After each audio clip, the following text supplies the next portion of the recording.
ഇന്നത്തെ നമ്മുടെ recipe smiley potato fries ആണ്. അതും KFCയിലെ പോലെ ഇത്രത്തോളം ക്രഞ്ചിയറായിട്ട്.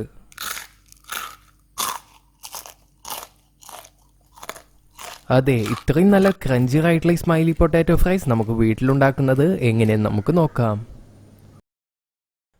ഈ സ്മൈലി പൊട്ടാറ്റോ ഫ്രൈസ് ഉണ്ടാക്കുന്നതിന് വേണ്ടി ഞാനിവിടെ എടുത്തിരിക്കുന്നത് 4 മീഡിയം സൈസ് പൊട്ടാറ്റോസ് ആണ്. ഇത് ഞാൻ ഹാഫ് ബോയിൽ ചെയ്തെടുത്തിട്ടുള്ളതാണ്. ഏകദേശം 10 മിനിറ്റ് ഞാൻ വെള്ളത്തിലിട്ട് തിളപ്പിച്ചെടുത്തതാണ് ഇവ. നമുക്ക് ഇതിൻ്റെ തൊലി പെട്ടെന്നൊന്ന് പീൽ ചെയ്തെടുക്കുന്നതിന് വേണ്ടി ഞാനിവിടെ ഈ പീലർ ഉപയോഗിച്ച് ഞാൻ ഇത് പീൽ ചെയ്തെടുക്കുകയാണ്. ഇപ്പോൾ നമ്മുടെ എല്ലാ പൊട്ടാറ്റോസും പീൽ ചെയ്തെടുത്തു കഴിഞ്ഞു. ഇനി നമ്മൾ അടുത്തതായി ചെയ്യാൻ പോകുന്നത് ഈ ഉരുളൻകിഴങ്ങെല്ലാം നമുക്കൊന്ന് അരച്ചെടുക്കണം, അല്ലെങ്കിൽ ഒന്ന് സ്മാഷ് ചെയ്തെടുക്കണം.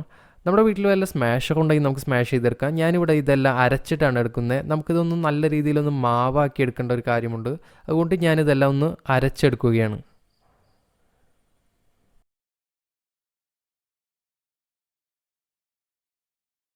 ഇപ്പോൾ നമ്മുടെ എല്ലാ ഉരുളൻകിഴങ്ങും അരച്ചെടുത്ത് കഴിഞ്ഞു. ഇനി നമ്മൾ ഇതിലേക്ക് ചേർക്കേണ്ട ഇൻഗ്രീഡിയൻസിലേക്ക് കടക്കുകയാണ്.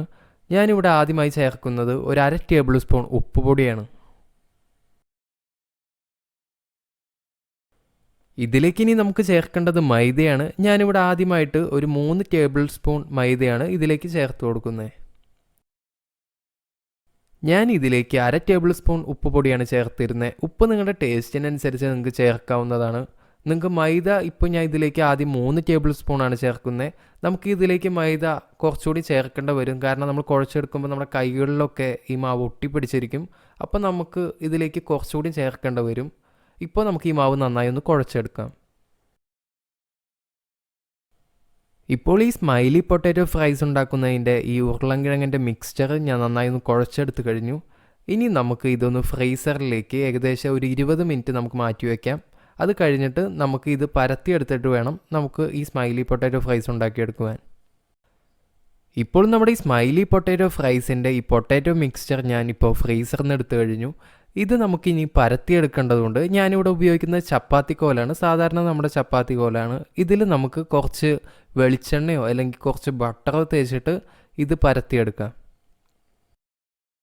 നമ്മൾ ഇത് പരത്തിയെടുക്കുമ്പോൾ നമ്മൾ ഈ ചപ്പാത്തി കോലിൽ ഓയിൽ തേച്ച പോലെ തന്നെ കുറച്ച് നമുക്ക് ഈ പൊട്ടാറ്റോ മിക്സ്ചറിലും തേച്ച് കൊടുക്കാം. നമുക്ക് ഇനി ഇത് 1 സെൻറ്റിമീറ്റർ തിക്നെസ്സിൽ ഇത് നന്നായി ഒന്ന് പരത്തിയെടുക്കാം.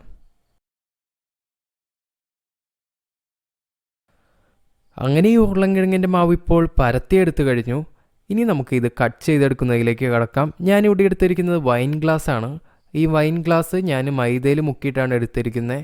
നമുക്കിത് കട്ട് ചെയ്തെടുക്കുമ്പോൾ നമ്മുടെ ഈ ഉരുളൻകിഴങ്ങിൻ്റെ മാവ് ഈ ഗ്ലാസ്സിൽ പറ്റിപ്പിടിച്ചിരിക്കാതിരിക്കാൻ വേണ്ടിയിട്ടാണ് ഞാനിതിപ്പോൾ ചെയ്തിരിക്കുന്നത്. നമ്മുടെ വീട്ടിൽ വല്ല കുക്കി കട്ടർ ഉണ്ടെങ്കിൽ നമുക്ക് അത് വെച്ചിട്ടായാലും കട്ട് ചെയ്തെടുക്കാം. നമ്മുടെ വീട്ടിൽ കുക്കി കട്ടറോ അതല്ല ഇതുപോലത്തെ ചെറിയ വൈൻ ഗ്ലാസ്സോ ഇല്ലെങ്കിൽ നമുക്ക് ഇതൊരു ചെറിയ ബോളുകളാക്കിയിട്ട് നമ്മുടെ കൈകളിൽ വെച്ചൊന്ന് പ്രസ് ചെയ്ത് കൊടുത്താൽ നമുക്കൊരു റൗണ്ട് ഷേപ്പ് കിട്ടും. അതായത് ഒരു സ്മൈലി പൊട്ടാറ്റോ ഫ്രൈസ് ഉണ്ടാക്കുന്നതിൻ്റെ ഒരു ഷേപ്പ് കിട്ടും. നമുക്ക് ഇനി ഇതിലേക്കുള്ള കണ്ണുകൾ വെക്കുന്നത് എങ്ങനെയാണെന്ന് നോക്കാം. നമുക്ക് വല്ല സ്ട്രോ ഉണ്ടെങ്കിൽ ഇതുപോലെ നമുക്കൊന്ന് പ്രസ് ചെയ്ത് കൊടുത്താൽ നമുക്കിതിൻ്റെ കണ്ണുകളാക്കി എടുക്കാം.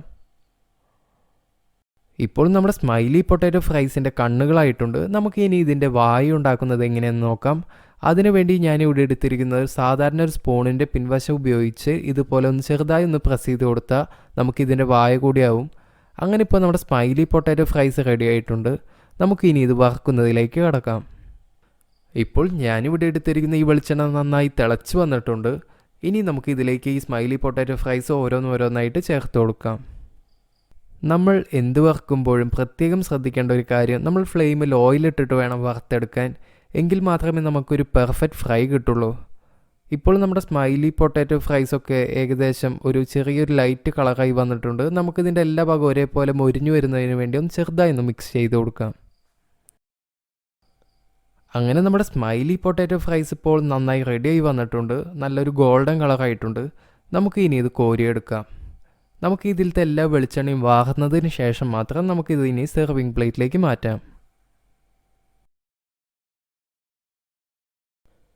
ഇപ്പോൾ നമ്മൾ ഉണ്ടാക്കിയ ഈ പൊട്ടാറ്റോ ഫ്രൈസ് നമ്മുടെ ഫ്രഞ്ച് ഫ്രൈസ് കഴിക്കുന്ന പോലെ അത്ര തന്നെ ടേസ്റ്റിയറാണ്. അതിനേക്കാൾ കൂടുതൽ ക്രിസ്പിയറുമാണ്. നിങ്ങളെല്ലാവരും എൻ്റെ ഈ റെസിപ്പി വീട്ടിൽ തീർച്ചയായും ട്രൈ ചെയ്ത് നോക്കണം. നിങ്ങൾക്ക് എല്ലാവർക്കും ഇത് തീർച്ചയായും ഇഷ്ടപ്പെടും. ഇത് എത്രമാത്രം ക്രഞ്ചിയറാണെന്ന് നിങ്ങൾക്ക് അറിയണോ?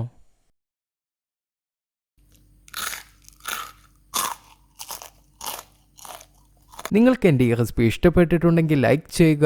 തുടർന്ന് നിങ്ങളുടെ ഫ്രണ്ട്സിനും റിലേറ്റീവ്സിനും ഈ റെസിപ്പി ഷെയർ ചെയ്യൂ. നിങ്ങൾ എൻ്റെ ചാനലിൽ പുതിയതാണെങ്കിൽ മറക്കാതെ ഈ ചാനൽ സബ്സ്ക്രൈബ് ചെയ്യൂ. And see you on next recipe.